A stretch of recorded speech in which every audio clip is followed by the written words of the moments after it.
Bismillahirrahmanirrahim.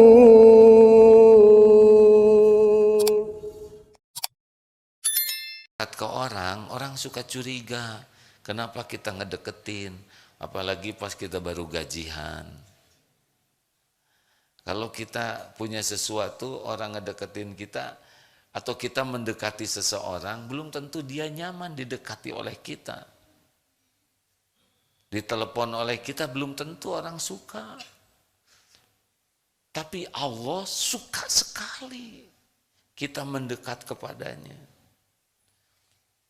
Dan mendekat sejengkal, Allah sedepak mendekati kita. Kita bergerak aja ke arah Allah, Allah udah tahu nih, Allah akan mendekat ke kita. Dalam tanda kutip ya, Allah akan menolong kita lebih dekat dengan Allah lagi. Ini seperti begini, datang ke masjid, tambah ada pahala zikir, betul tidak? Sekarang dapat ilmu, dengan ilmu ini kan makin dekat tuh semangat mendekat ke Allah, betul tidak? Tambah. Makanya mendekat ke Allah itu udah paling bener lah dalam hidup ini. Gak usah terlalu ribet ingin dekat dengan orang. Membuat kita kurang ikhlas lah kalau kita ingin dekat dengan orang tuh. Jadi kebaikannya tuh zaim, tahu zaim? Ya begitulah. Kita ngasih permen ke seorang anak kecil, targetnya kakaknya, ya kan? Maka orang-orang yang ingin dekat dengan Allah, mesti dekat dengan Quran. Kalau tidak dekat dengan Quran, tidak serius ke Allahnya. Ayo tanya saja ke diri masing-masing. Lalu apalagi yang menguatkan iman? Sujud. Karena saat paling dekat seorang hamba dengan Allah itu sujud. Sujud ini maksudnya sholat. Karena kita tidak bisa kemana-mana sujud saja begitu, ada aturannya. Minta tolonglah Allah dengan sujud, ya artinya perbaiki sholatnya.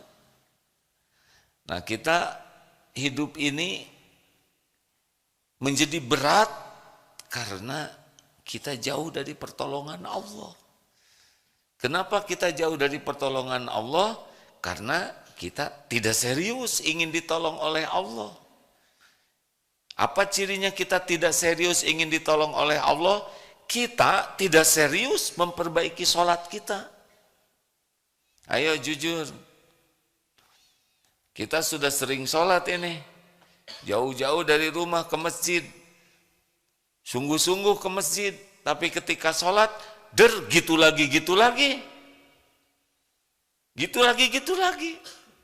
Allahu Akbar. Tidak ingat mulut nyebut Allahu Akbar. Hanya mulut saja Allahu Akbar. Tapi hati tidak ingat sedang menyebut Allah Maha Besar, apalagi meyakini Allah Maha Besar. Bismillahirrahmanirrahim. Alhamdulillahi Rabbil Alamin. Enggak ingat lagi muji Allah. Ar-Rahmanir-Rahim. Tidak ingat sedang menyebut Allah Maha Pengasih, Maha Penyayang. Lewat saja. Apalagi kalau imam bacaannya panjang dan tidak mengerti, tidak hafal, udah kita punya proyek lain dalam sholatnya ya. Ingat sendal lupa naruh di mana tadi.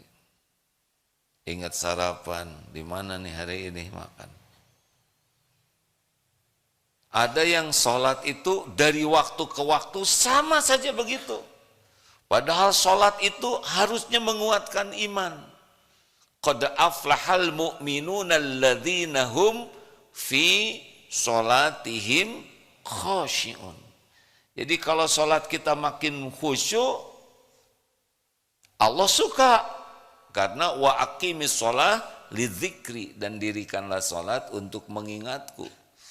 Jadi kalau ingin kuat iman, perbaiki sholatnya. Kalau sholatnya basa-basi, ya sudah. Karena sholat itu kumpulan zikrullah.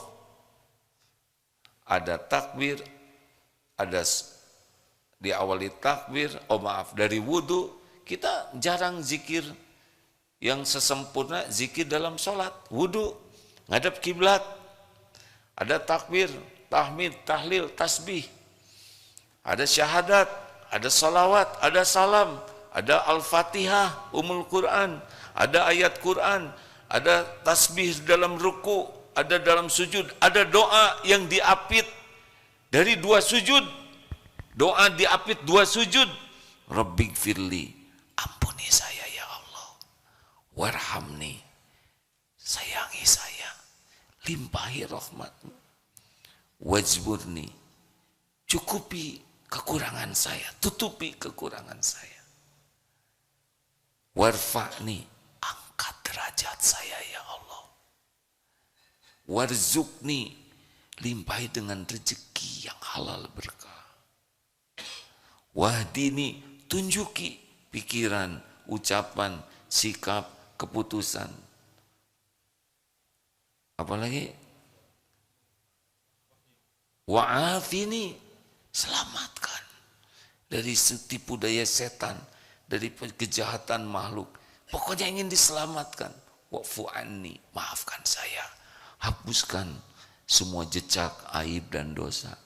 Coba itu, dosa beres harusnya dengan sholat, benar?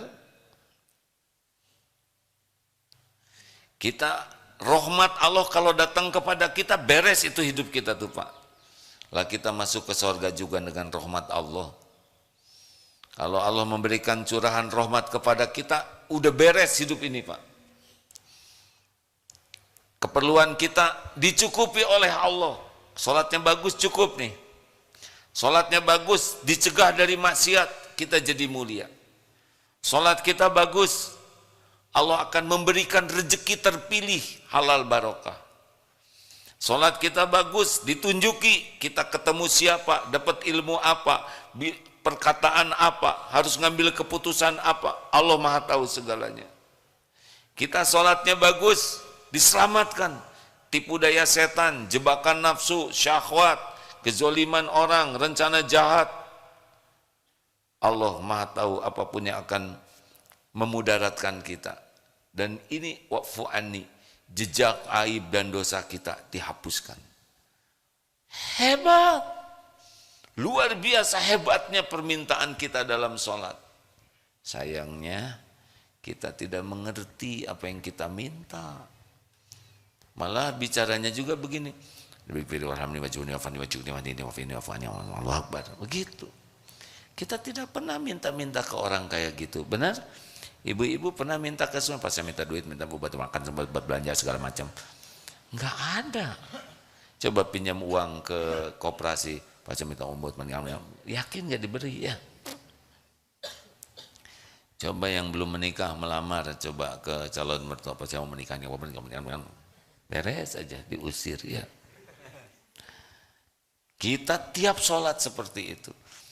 Maka ada satu nih ya, maaf katanya, tumaninah yang sering tertinggal waktu sholat adalah tumaninah pada waktu doa di antara 2 sujud.